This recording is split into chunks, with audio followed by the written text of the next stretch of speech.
আমি চাল কিনতে রাখছি টাকাটা, সে না বলে সেই টাকাটা ওইখানে নিয়ে খরচ করে ফেলছে। জি, এগুলো আমাদের জন্য হারাম। আমি মনে করি এটা একদম খুবই নেককার একটা জিনিস। অনেক মানুষ আর কি ধ্বংস হয়ে গেছে এবং আমিও নিজেই ধ্বংস হয়ে গেছি। সিগারেট খাওয়া কিন্তু নিষেধ, কিন্তু আমরা সিগারেট খাচ্ছি। সিগারেটটা আসলে দোকানে বেচায় হচ্ছে দেখি তো আমরা খাচ্ছি। এটা আসলে বন্ধ করা হোক। আমরা যেহেতু মুসলিম, আমরা মুসলমান হিসেবে যে কোনো জুয়া বাজি এগুলো আমাদের জন্য হারাম।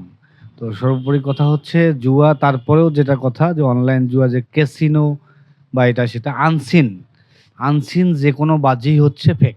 আমি এটাকে নিজেও বিলিভ করি না, এবং আমার কথা হচ্ছে কেউ যেন এটাকে বিশ্বাস না করে এবং এই অনলাইন জুয়া থেকে যেন বিরত থাকে। অনেক ছেলে নষ্ট হয়ে যাচ্ছে এবং অভিভাবকরাও ক্ষতিগ্রস্ত হচ্ছে।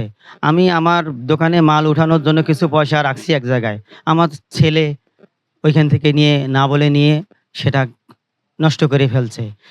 এটা নিয়ে পরিবারে অশান্তি। বা আমি চাল কিনতে রাখছি টাকাটা, সে না বলে সেই টাকাটা ওইখানে নিয়ে খরচ করে ফেলছে। মানে এই কারণে আমরা ক্ষতিগ্রস্ত হচ্ছি।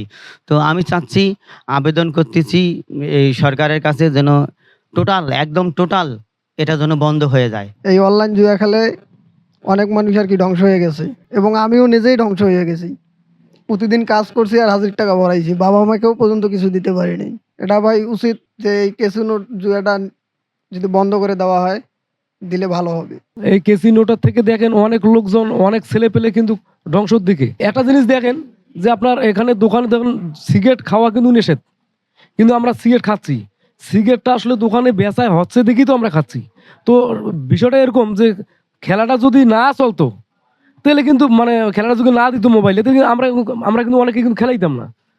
তো একটা জিনিস দেখেন যে আসলে মোবাইলে দিতেছে বিধায় কিন্তু তারা কিন্তু খেলতেছে পাওয়ার আশায়, কিন্তু আসলে দিচ্ছে না তো। হ্যাঁ, পাচ্ছে কয়জন? হ্যাঁ, কিন্তু ধ্বংস হচ্ছে হাজার জন।